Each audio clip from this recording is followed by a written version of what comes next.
അങ്ങനെ ഒരു മാസത്തെ പോസ്റ്റിങ്ങിന് ശേഷം ഇന്ന് നമുക്ക് വീണ്ടും ക്ലാസ് റീസ്റ്റാർട്ട് ചെയ്തേക്കുവാണ്.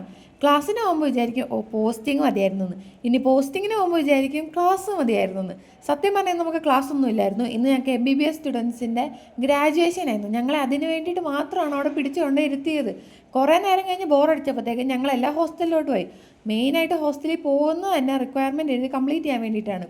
നമ്മളെ ഈ ടീച്ചേഴ്സ് എല്ലാ പരിപാടിക്കും കൊണ്ട് വിളിച്ചിരുത്തും. എന്നാൽ നമുക്ക് റിക്വയർമെൻറ്റ്സ് ഒക്കെ അങ്ങോട്ടോ ഇങ്ങോട്ടോ ഡ്യൂ ഡേറ്റിൽ നിന്നൊന്ന് മാറി അവരുടെ വായിരിക്കണം മുഴുവൻ നമ്മൾ കേൾക്കണം. അതിന് വേണ്ടിയിട്ട് അവർക്ക് ഒരു എക്സ്ക്യൂസും പറ്റില്ല. പിന്നെ ഇപ്പം സെക്കൻഡ് ഇയർ ആയതുകൊണ്ടും കുറേ നാൾ ഇത് കേട്ടിങ്ങനെ എക്സ്പീരിയൻസ് ഉള്ളതുകൊണ്ടും ഇപ്പം അവരെന്തൊക്കെ പറഞ്ഞാലും നമ്മൾ ഒരു ചെവി കൂടെ കേട്ട് വേറൊരു ചെവി കൂടെ കളയും. അപ്പോൾ അത് ഇപ്പം നമുക്ക് വലിയ പുത്തരിയുള്ള കാര്യമല്ല.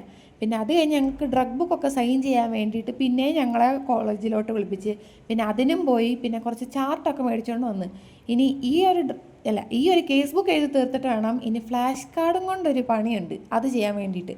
അത് കഴിഞ്ഞ് നമുക്ക് ഉച്ചയ്ക്ക് പിന്നെയും ക്ലാസ് ഉണ്ടായിരുന്നു. ക്ലാസ് ഇല്ലായിരുന്നു, പക്ഷെ നമുക്ക് നമ്മുടെ ടീച്ചറിൻ്റെ ബർത്ത്ഡേ ആയിരുന്നു. അങ്ങനെ ആ പരിപാടിക്ക് വേണ്ടി പോയി. പിന്നെ ഞങ്ങൾക്ക് ഈ സർട്ടിഫിക്കറ്റ് കിട്ടിയത് കഴിഞ്ഞ ദിവസം നമ്മൾ BLSൻ്റെ പ്രോഗ്രാം അറ്റൻഡ് ചെയ്തില്ലേ, അതിൻ്റെ സർട്ടിഫിക്കറ്റാണ്. അങ്ങനെ സെലിബ്രേഷനൊക്കെ കഴിഞ്ഞു, കേക്കൊക്കെ മുറിച്ചു. മാം പ്രത്യേകം പറഞ്ഞിട്ടുണ്ടായിരുന്നു മാമിൻ്റെ ഫോട്ടോസോ വീഡിയോസോ ഒന്നും എവിടെയും പോസ്റ്റ് ചെയ്യരുത് എന്ന്. അതുകൊണ്ടാണ് ഞാനിത് മാമിൻ്റെ ഒരു ക്ലിപ്പ് പോലും എവിടെയും പോസ്റ്റ് ചെയ്യാത്തത്. രാവിലത്തെ MBBSൻ്റെ ഗ്രാജുവേഷൻ്റെ ഭാഗമായിട്ട് കുറേ പൂക്കൾ അവിടെ ഇവിടെയൊക്കെ ഉണ്ടായിരുന്നു.